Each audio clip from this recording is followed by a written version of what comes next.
Je compare les deux enjeux en France et ici, et il y avait un débat émotif. Donc la première semaine, j'étais déjà en élection dans mon association et élu. Pas élu comme membre, mais président. Les promotions sont arrivées rapidement. Et la question à l'époque, c'était « Qu'est-ce que vous mangez au Maroc ?» Qu'est-ce que vous mangez? C'était le couscous.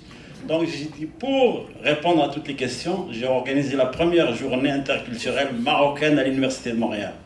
Et c'était le couscous servi et fabriqué au fur et à mesure. Toute l'université s'est ramassée à notre département. Donc j'ai eu beaucoup de visibilité, de sollicitations à m'impliquer au niveau universitaire. C'est la bonne école pour le militantisme, surtout pour les jeunes. Et j'ai appris justement la vraie procédure, à présider des réunions, des assemblées, ainsi de suite. Et la première bataille qui a été gagnée justement pour donner un peu de renforcement à notre implication, je me suis rendu compte qu'à l'Université de Montréal, le directeur a émis une directive.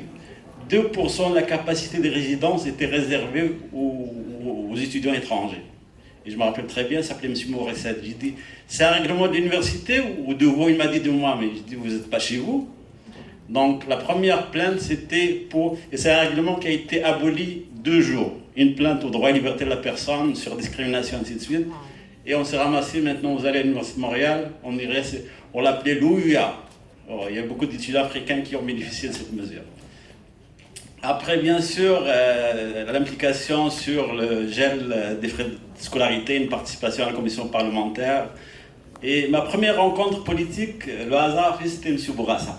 Mais il n'a pas réussi à me convaincre. Finalement, c'est M. Landry, M. Parizeau que j'ai rencontré lors du débat sur le libre-échange qui m'ont amené vers la souveraineté et l'indépendance. Et depuis ce temps-là, j'ai commencé à m'impliquer aussi au niveau communautaire, à Laval. Et ce qui m'a amené à me présenter aux élections municipales de 2013, je n'ai pas perdu parce que j'étais dans un parti et je me suis retiré parce qu'il y avait un problème avec le parti. Et je me suis présenté comme indépendant parce que c'était pour donner... Oui, c'est vrai, excusez-moi, c'est mon erreur. Non, j'ai perdu, mais je vais expliquer. Ok, pardon. Je vais expliquer la nuance. Donc, je me suis présenté comme indépendant et je disais à mes enfants, l'objectif, parce que c'est de donner une leçon aux jeunes, comme quoi justement on peut s'appeler Mohamed ou n'importe quoi et avoir sa pancarte et de se présenter.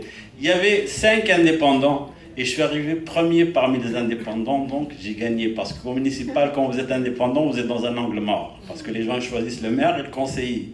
Donc ils ne voient pas l'indépendant.